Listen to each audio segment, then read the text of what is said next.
Newborn baby में गर्दन के आसपास के फोल्ड्स, लेग्स के आसपास के फोल्ड्स, जो स्किन के फोल्ड्स हैं, फंगल इन्फेक्शंस, ये सब चीज़ें हो जाती हैं। तो उन एरियाज़ को हमें ड्राई रखना, that is really important at that time. Newborn baby को पाउडर नहीं यूज़ करना चाहिए, specially first 6 months of life तक तो पाउडर अवॉइड करना है। प्लेन कॉटन के टॉवल से उसको डैप करिए, रगड़िए मत। नारियल का तेल आप रेगुलरली यूज़ कीजिए, और ऐसा नहीं है कि फोल्ड्स पे नहीं लगाना, आप नीचे भी, यूरिन वाली जगह पे भी, डायपर वाले एरिया में भी, गर्दन पे भी, पूरी बॉडी पे यूज़ कीजिए कि बच्चे को कभी भी फैन के डायरेक्टली नीचे मत लेटाइए। एयर फ्लो जब तेज़ बच्चे के ऊपर आता है तो बच्चे को कहीं ना कहीं हार्म करेगा, उसको स्नीजिंग हो सकती है, थोड़ा कोल्ड हो सकता है, स्कफिंग हो सकती है, चीज़ें हो सकती हैं, और वो सिक्रीशंस को भी और ड्राई करेगा। अगर हम एसी की बात करें तो वो सबको नॉर्मल रिकमेंडेशन है कि रूम का टेम्परेचर अराउंड 27-28 डिग्रीज के आसपास रखिए। नमस्कार, सेहतनामा देख रहे सभी दर्शकों का स्वागत। सबसे पहले गुजारिश, सेहतनामा को सब्सक्राइब ज़रूर करिए। और आज एक बार फिर नवजात बच्चे की केयर पर हम बात करेंगे। गर्मियों में न्यूबॉर्न नवजात शिशु की कैसे देखभाल करें, डॉक्टर सौरभ कपूर हमारे साथ हैं, वो बताएंगे। बहुत बहुत स्वागत सर। नमस्कार जी। सर्दियों में नवजात की कैसे देखभाल करें, उस पर एक एपिसोड हमने आपके साथ बनाया और वो बिल्कुल, बहुत पॉपुलर हो रहा है। जिन लोगों ने वो वीडियो नहीं देखा है वो आने वाली सर्दियों में ज़रूर देखें।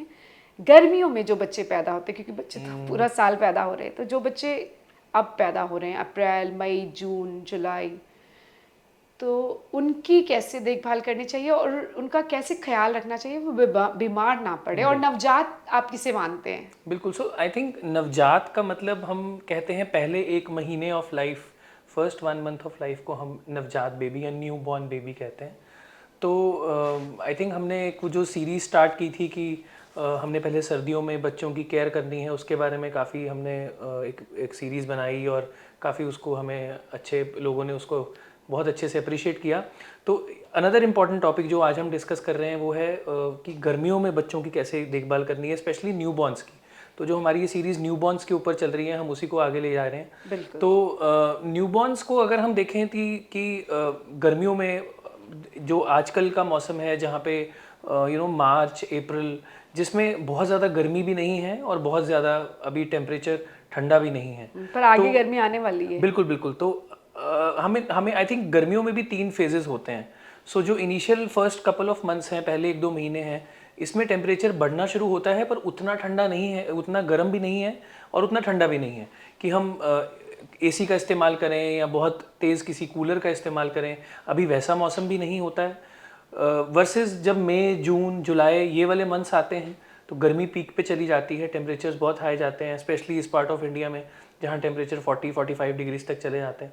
तो उस टाइम पे क्या कर सकते हैं। और अगर हम बात करें लास्ट का जो मानसून वाला सीज़न आ जाता है, जब अगस्त सितंबर वो वाला सीज़न, तो उस टाइम पे ह्यूमिडिटी एक फैक्टर और ऐड ऑन हो जाती है। तो उस टाइम पे हम बच्चों को किन प्रॉब्लम से बचा सकते हैं। आई थिंक ये 3 फेजेस में बात करें तो ज़्यादा बेटर है। सो अगर हम बात करें ये वाले सीज़न की, विच इज़ मार्च अप्रैल, ये वाले महीने में, जबकि ना तो ज़्यादा गर्मी है ना बहुत ज़्यादा अभी सर्दी है, तो बहुत सारे लोगों की कन्फ्यूजन होती है कि क्लोथिंग क्या पहनाएं, कपड़े कैसे रखें। तो कुछ लोग कंफ्यूज्ड हैं कि हम स्वेटर्स पहनाएं या ना पहनाएं, इनर्स पहनाएं या ना पहनाएं, या हम उसको हाफ स्लीव्स के कपड़े पहनाएं बेबी को। सो ऑल दीज थिंग्स जो है ना वो इम्पॉर्टेंट हैं कि हमें ये चीज़ बेसिक रियलाइज़ करनी है कि जिस स्टफ़ की क्लोथिंग हम अडल्ट्स या हम पहन रहे हैं, कोशिश कीजिए कि कॉटन के कपड़े या पतले लिनन के कपड़े ही बच्चे को पहनाएं। नंबर ऑफ़ लेयर्स हम इंक्रीज़ कर सकते हैं। हम चाहें तो 1 लेयर एक्स्ट्रा रख सकते हैं। बच्चों के सर को कवर कीजिए कॉटन की टोपी पहनाकर, हाथ पे मिटन्स पहनाइए कॉटन के, पाँव में जुराबे पहनाइए कॉटन की, और जो बॉडी है उसको पूरा कवर रखना है। ऐसा नहीं है कि हाफ स्लीव्स के कपड़े पहनाएंगे, फुल स्लीव्स क्लोथ्स पहनाएंगे, और ऊपर भी और नीचे पजामे के फॉर्म में भी पूरे कपड़े पहनाएंगे। ये मार्च अप्रैल की बात कर रहे हैं, और इसमें कोशिश करनी है कि 1 लेयर ज़्यादा, more than what we are wearing, पर कॉटन के कपड़े पर कॉटन के पहनाइए। बहुत मोटे कपड़े पहनाने की अभी ज़रूरत नहीं है। अगर हम बात करें कि हमें बहुत मोटे इनर्स या स्वेटर्स, इनकी अभी ज़रूरत नहीं है। जब टेम्परेचर 30-32 के आसपास अभी आजकल फ्लक्चुएट कर रहा है, तो इस दौरान बहुत ही मोटे कपड़े पहनाने की ज़रूरत नहीं है। और यूपी वगैरह में इस वक्त गर्मी पड़नी शुरू हो जहाँ जाती है। पे सिमिलरली, जैसे मैं कह रहा हूँ कि अगर किसी भी पार्ट ऑफ इंडिया में गर्मी के 3 फेजेस ही होते हैं। सो जब अगर हम जो नेक्स्ट फेज़ की बात करेंगे, जब पीक गर्मी हो जाती है, सो जब गर्मी बहुत पीक पे होती है, टेम्परेचर्स 38, 40, 42 इस तरफ जाते हैं, उस टाइम पे डेफिनेटली वी वुड रिकमेंड कि हम लेयर ऑफ क्लोथिंग को कम कर सकते हैं। राइट नाउ अगर हम बात करें, अगर हम एक नीचे कॉटन की बनियान ले रहे हैं, ऊपर एक शर्ट आ रही है, तो उसके ऊपर एक 2 to 3 layers right now, that time 2 layers are good enough. 1 cotton sleeves और उसके ऊपर आप उसके एक शर्ट कॉटन की पहना सकते हैं। बहुत लोगों को ये लगता है कि बच्चों को हाफ स्लीव्स के कपड़े पहनाने हैं या नहीं पहनाने हैं। देखिए, नियोनेट को, छोटे बच्चे को, न्यूबॉर्न बेबी को हाफ स्लीव्स के कपड़े पहनाने आइडली अवॉइड करने चाहिए, क्योंकि टेम्परेचर फ्लक्चुएशंस होती हैं। हम लोग कूलर का इस्तेमाल शुरू कर देंगे अगले 1-2 महीने में, एसीज का इस्तेमाल करेंगे, फैंस का इस्तेमाल करेंगे। उस टाइम पे बाहर तो डेफिनेटली गर्मी है, लेकिन अंदर हम टेम्परेचर को मेंटेन करके रखते हैं। तो वी शुड ट्राई कि हम बच्चे को पूरी बाजू के कॉटन के कपड़े पहनाएं, बट लेयर्स को कम कर सकते हैं। एंड अनदर इम्पॉर्टेंट थिंग, जो कॉटन के कपड़े पहनने पूरी बाजू से, उसके प्रोटेक्शन ये होती है कि मॉस्किटो बाइट्स, मच्छर काटना, कोई इंसेक्ट बाइट हो जाना, ये चीज़ों जो गर्मियों में, बरसातों में ज़्यादा होती है, उनसे हम अपने बच्चे को बचा सकते हैं, न्यूबॉर्न बेबी को। और थर्ड थिंग है वाटर लॉस। अगर हम बेबी को कवर्ड रखेंगे, उसके सिर को, हाथ को, पाँव को और बॉडी को कवर्ड रखेंगे कॉटन से, कॉटन के कपड़ों से, तो उसका जो बॉडी से वाटर लॉस होना है तो वो भी कम होगा। बिकॉज अगर बॉडी से वाटर लॉस, स्किन से जो वाटर लॉस होता है, बेबीज़ का स्किन बहुत इमेच्योर होती है, तो जो उससे वाटर लॉस होता है, उसकी वजह से बच्चों को डिहाइड्रेशन होना या पानी की कमी हो जाना या वेट लॉस हो जाना, ये चीज़ें बहुत कॉमन होती हैं बच्चों में। तो इसलिए हमें कोशिश करनी चाहिए कि इस दौरान हम बेसिक क्लोथिंग का तो ये ध्यान रखें। The moment we enter into monsoons, जब हमें लगता है कि मॉनसून शुरू हो रहे हैं, टेम्परेचर अभी भी हाई है, ह्यूमिडिटी इंक्रीज हो गई है, उस टाइम पे रूल आता है कि हम कॉटन के कपड़े ही पहनाएं, फुल स्लीव्स के पहनाएं। इफ़ यू फील कि हाथ पाँव में पसीना बहुत ज़्यादा हो रहा है, तो you can try removing mittens और मे बी सॉक्स। लेकिन फिर भी अगर मौसम ठीक है, अंदर का टेम्परेचर वेल मेंटेन्ड है और ह्यूमिडिटी बहुत ज़्यादा नहीं लग रही है, उस टाइम पे आप कोशिश कीजिए कि कॉटन के पूरी बाजू के कपड़े। और बहुत इंपॉर्टेंट है उस टाइम पे स्किन के फोल्ड्स का ध्यान रखना।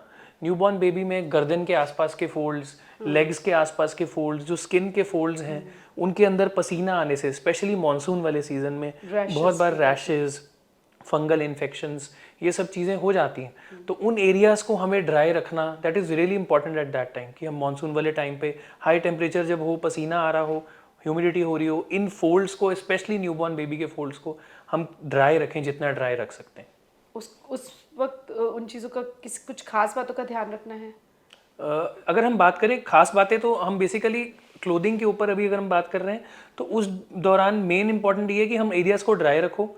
बहुत सारे लोग ये को लगता है कि जाते हैं, कई बार लाइंस पड़ जाती हैं, देखो रेड हो पाउडर, जाता है, हाँ, तब तो क्या करें? इसमें एक जो बहुत बड़ा सवाल लोग या कॉमनली लोग पूछते हैं, वो है पाउडर के रिगार्डिंग, कि क्या हमें बच्चे को पाउडर लगा दें उसको ड्राई करने के लिए। तो हमने पहले भी इस बारे में बात की थी कि न्यूबॉर्न बेबी को पाउडर नहीं यूज़ करना चाहिए, specially first 6 months of life तक तो पाउडर अवॉइड करना है। आप एक सिंपल प्लेन कॉटन के टॉवल से उसको डैप करिए, रगड़िए मत। अगर कहीं कोई भी फोल्ड्स हैं, उसको रब नहीं करना है, उसको डैप करना है। तो अगर आप डैप करते हैं तो ऑटोमेटिकली वो ड्राई हो जाएगा, बट उसको आपको फ्रीक्वेंटली डैप करना पड़ेगा। और बच्चे जब दूध पीते हैं, बहुत बार वही दूध भी कई बार निकल के इस वाले एरिया में पूरा गिर जाता है। सो जस्ट आप इमेजिन कीजिए कि दूध भी लगा हुआ है, पसीना भी आ रहा है, गर्मी भी है, तो it is a ideal environment for the fungus. Fungal infection होना, स्किन के ऊपर रैशेज होना, ये आइडियल जगह बन जाती हैं। ऐसे ही हमारे जो यूरिन वाले एरिया हैं, जो डायपर वाला एरिया है, उसमें भी सिमिलर होता है कि बच्चे ने यूरिन भी किया है, गर्मी भी है, स्वेटिंग भी हो रही है, तो when all these things mix together, उसकी वजह से ये रैशेज बहुत ज़्यादा होते हैं, स्पेशली फोल्ड्स के ऊपर। तो उन एरियाज़ को ड्राई रखना इज़ बहुत important. At the same time moisturise भी करना है। जो भी आप कोकोनट ऑयल का इस्तेमाल अगर हम कर रहे हैं, नारियल का तेल हम पहले भी आप रिकमेंड कर चुकी है। सो नारियल का तेल आप रेगुलरली यूज़ कीजिए। और ऐसा नहीं है कि फोल्ड्स पे नहीं लगाना, आप नीचे भी, यूरिन वाली जगह पे भी, डायपर वाले एरिया में भी, गर्दन पे भी, पूरी बॉडी पे यूज़ कीजिए। वेटनेस, एक किसी चीज़ के ऊपर रैशेज होना या गीला होना वर्सेस उसको मॉइस्चराइज करना, दोनों में फ़र्क है। तो यहाँ पे हम उसको क्लीन करके, ड्राई करके फिर मॉइस्चराइज कर रहे हैं।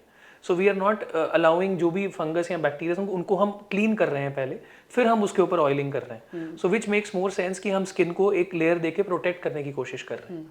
अब ये तो हो गया कि सूती कपड़े पहनाने हैं, फुल कपड़े पहनाने हैं, वो उसका रीज़न भी आपने बता दिया। अब आगे बढ़ते हैं कि 1 महीने का बच्चा पैदा हुआ है, 1 महीने तक का है या 2 महीने, गर्मी है, ये कहा जाता है कि माँ का दूध दिया जा रहा है लेकिन उसके साथ पानी देना चाहिए बच्चे को या नहीं?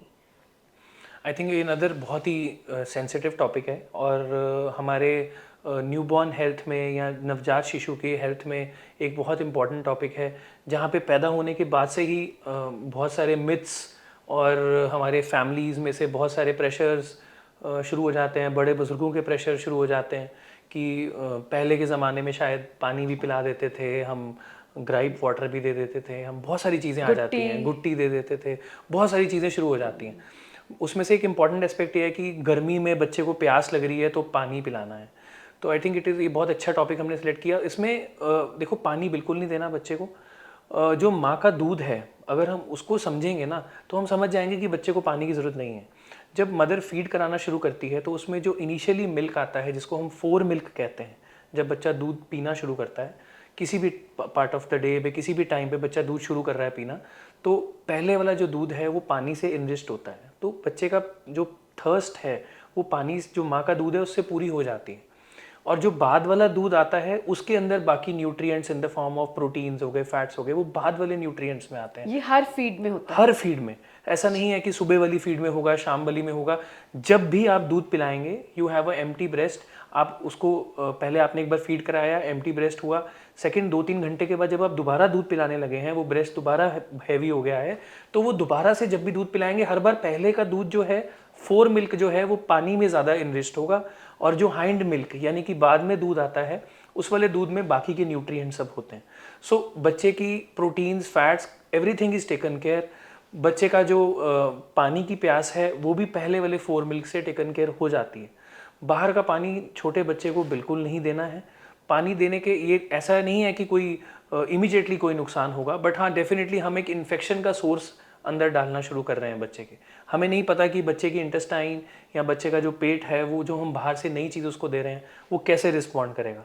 और जब हम किसी चीज़ के बारे में अनश्योर हैं और हमें लगे कि वो उसको नुकसान ज़्यादा पहुंचा सकती है, तो इज़ ऑलवेज बेटर कि ब्रेस्ट मिल्क, जो माँ का दूध है, जिसमें कि पानी, proteins, fats, carbohydrates, everything is taken care, हम वही वाला दूध क्यों ना पिलाएं जिसमें सब कुछ हो जाए।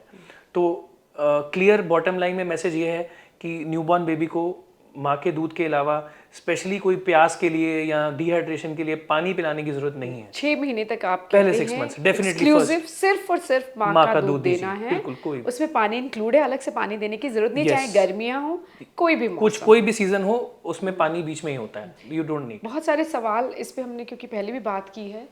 कहते कि डायरिया हो गया बच्चे को, तो अब क्या पानी नहीं देना चाहिए? पानी की कमी कैसे पूरी होगी? तो देखिए, डायरिया भी अगर हम बात करें, न्यूबॉर्न बेबी को डायरिया होना, बच्चे की 10 से 12 बार स्टूल पास करने की फ्रीक्वेंसी और थोड़ा वाटरी स्टूल पास करने की फ्रीक्वेंसी नॉर्मल है। तो जो बच्चे मदर फीड के ऊपर हैं, उन बच्चों को डायरिया बहुत कम चांसेस हैं कि लगेगा, बिकॉज वो नेचुरली इतनी इम्यून होते हैं और हाइजीन मेंटेन्ड होता है कि डायरिया नहीं लगता है। जो बच्चे बॉटल फीड के ऊपर या किसी और प्रकार से, चम्मच से, कटोरी से या किसी ड्रॉपर से किसी और तरीके से दूध पिलाते हैं, जहाँ पे हाइजीन मेंटेन करना हमें लगता है कि एक प्रॉब्लम होगा, साफ़ सफाई नहीं मेंटेन करते, वहाँ पे डायरिया लगता है। इवन उन केसेस में भी अगर हमें लगे बच्चा एक्टिव है, उसमें डिहाइड्रेशन के साइंस नहीं है बच्चे के अंदर, तो उसको कोई भी पानी देने का तो फिर भी कोई इंडिकेशन नहीं है। इनकेस बच्चे को कोई डिहाइड्रेशन है भी, तो बच्चे को हॉस्पिटलाइजेशन की ज़रूरत होती है और ग्लूकोज दिया जाता है, जो कि वेन के रास्ते ग्लूकोज चढ़ाया जाता है, ना कि बच्चे को पानी पिला के उसको पूरा किया जाए। तो न्यूबॉर्न बेबी यानी पहले महीने ऑफ लाइफ में हम बच्चे को पानी नहीं दे सकते, चाहे वो बच्चे को डायरिया भी हो। तो अगर बहुत सीवियर है या साइंस है, तो बच्चे को एडमिट करा के हॉस्पिटल में हमें उसको नीडल के रास्ते ग्लूकोज वगैरह लगवाना पड़ेगा, इंस्टेड कि हम उसको पानी पिलाएं। पानी तो फिर भी सेफ नहीं है। न्यूबॉर्न को, नवजात शिशु को ग्राइप वाटर और जन्म घुट्टी बहुत सालों से दी जाती आ रही है, बहुत सारे लोग कहते क्यों ना दें? देखिए, ग्राइप वाटर कह लीजिए, जन्म घुट्टी कह लीजिए, ये डेफिनेटली आज की डेट में भी बहुत पॉपुलर चीज़ें हैं, जो लोग, बहुत सारे लोग इसको फॉलो करते हैं। हमारे आसपास भी बहुत सारे लोग फॉलो करते हैं। बात करें तो आजकल कोई इस पर क्लियर कट रिकमेंडेशन नहीं है कि इसको क्यों नहीं इस्तेमाल करना, बिकॉज पहले क्या था कि जो ग्राइप वाटर के कॉन्स्टिट्यूएंट्स थे उसमें कहीं ना कहीं अल्कोहल का या किसी प्रकार से, alcohol does not mean the alcohol which we drink, but definitely जो सॉल्ट होता है वो अल्कोहल फॉर्म में था, जिससे कि बच्चों को ज़्यादा नींद आती थी, बच्चे जो थे ज़्यादा सेडेटेड रहते थे और जल्दी सो जाते थे। तो उसका इस्तेमाल किया जाता था पहले, बट देन अब आजकल बहुत क्लियर है कि we should avoid using gripe water. जन्म घुट्टी इन्फेक्शंस होने के चांस भी होते हैं। एट द सेम टाइम वो सेफ़ नहीं है बच्चों पे, कोई एज सच कोई ट्रायल्स कह लें या कोई एविडेंस नहीं है कि इसको यूज़ करना सेफ़ है।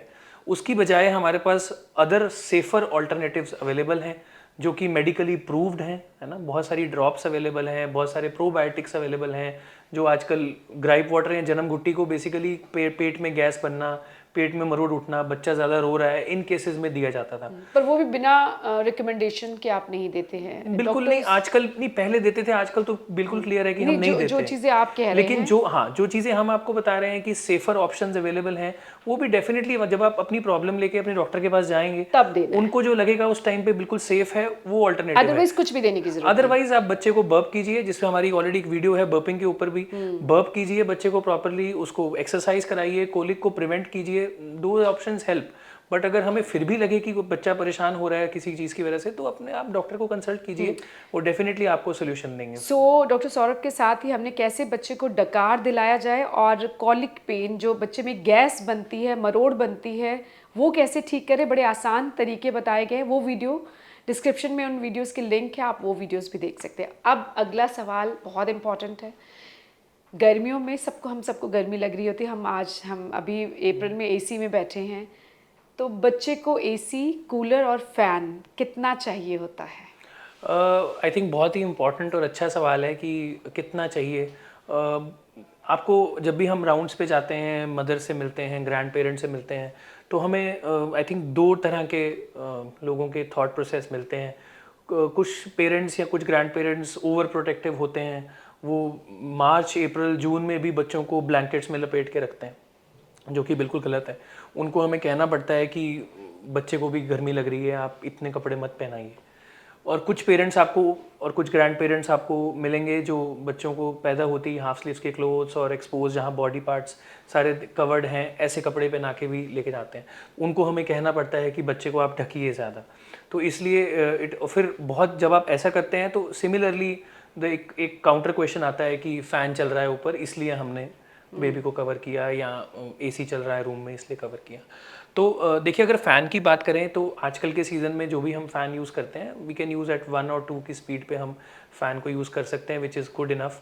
एक इंपॉर्टेंट एस्पेक्ट ये है कि बच्चे को कभी भी फ़ैन के डायरेक्टली नीचे मत लेटाइए। तो अगर बेबी को रूम में आपने फ़ैन चलाया है तो फ़ैन का बेसिक पर्पस है हवा को सर्कुलेट करना, ताकि रूम के अंदर एक सर्कुलेशन बनी रहे। लेकिन जो डायरेक्ट फ्लो ऑफ एयर नीचे आती है वो बच्चे के ऊपर डायरेक्टली ना पड़े, उसको अवॉइड करने के लिए इट इज़ बेटर कि बेबी के डायरेक्टली ऊपर फ़ैन ना हो। बेबी शुड ऑलवेज भी थोड़ा साइड में हो। बेबी फ़ैन अगर रूम में चल भी रहा है, यूजुअली बेबीज़ आर फ़ैन जो होते हैं हमारे रूम के सेंटर में लगे होते हैं। बिल्कुल। और बेबी को अगर हम चाहे बेड के ऊपर या उसकी कॉट के ऊपर एक थोड़ी साइड करके अगर लेटाते हैं तो that makes more sense than just placing the baby. Baby को बिल्कुल नीचे मत लेटाओ फैन के। ये अभी तो अप्रैल चल रहा है, पर मई जून में भी करना आप है। चाहे फैन की स्पीड थोड़ी बढ़ा रहे हैं, 3 पे कर रहे हैं, 4 पे कर रहे हैं, बट डायरेक्टली फैन के नीचे मत रखिए। थोड़ा सा बेबी साइड में करके लेटाएंगे तो ज़्यादा बेटर है, क्योंकि एयर फ्लो जब तेज़ बच्चे के ऊपर आता है तो बच्चे को कहीं ना कहीं हार्म करेगा। उसको स्नीजिंग हो सकती है, थोड़ा कोल्ड हो सकता है, स्कफिंग हो सकती है, चीज़ें हो सकती हैं, और वो सिक्रीशंस को भी और ड्राई करेगा। तो जितना अगर डायरेक्टली हवा मुंह पे लगेगी तो वो ड्राई हवा है, वो ड्राई हवा अंदर की जो सिक्रीशंस है नाक की, गले की, उनको भी ड्राई अप करेगी। सो उसका ध्यान रखें। नेक्स्ट हम आते हैं एसीज के ऊपर। हाँ, क्योंकि होता ये है कि शायद माँ को गर्मी लग रही है और बच्चे को कितनी लग रही पता नहीं। तो देखिए, बच्चे को गर्मी लग रही है या ठंड लग रही है, उसका बेसिक जो एक तरीका ये है कि एक तो कपड़े जैसे हमने बताया 1 layer more than what we are wearing. Temperature check करते रहिए। बच्चे के पाँव के अगर गर्म है, हाथ अगर गर्म है और जो स्किन का टमी वाला एरिया है वो भी गर्म है, तो दैट मीन्स बच्चा कंफर्टेबल है, उसको कोई प्रॉब्लम नहीं है। एट द सेम टाइम अगर हाथ पैर में ठंड लग रही है, हाथ और पैर कंपैरेटिवली बॉडी से ठंडे हैं टच करने पे, तो दैट मीन्स बच्चे को ठंड लगनी शुरू हो रही है। अगर हम एसी की बात करें तो वो सबको नॉर्मल रिकमेंडेशन है कि रूम का टेम्परेचर अराउंड 27-28 डिग्रीज के आसपास रखिए, चाहे वो अभी है और चाहे वो पीक गर्मी में है या अगस्त में है जब मानसून होगा। एसी का टेम्परेचर जो है बहुत ठंडा मत रखिए। जो बच्चों के लिए आइडियल टेम्परेचर है वो 26 टू 28 डिग्रीज के बीच में कहीं होना चाहिए। 26 से 27 डिग्री तक इसके आप बीच में एसी AC जो रख रूम सकते का हैं? टेम्परेचर रूम का टेम्परेचर रूम का टेम्परेचर 27, 28, 26 के आसपास होना चाहिए। तो 26 से 28 के बीच में आप रूम का टेम्परेचर रखेंगे तो आइडियली मैं तो अपने सारे पेशेंट्स को बोलता हूँ कि if you have a new born, अगर आपका न्यू बॉर्न बेबी है, आपके घर में पैदा हुआ है, सबसे इंपॉर्टेंट है आप एक रूम थर्मामीटर लीजिए।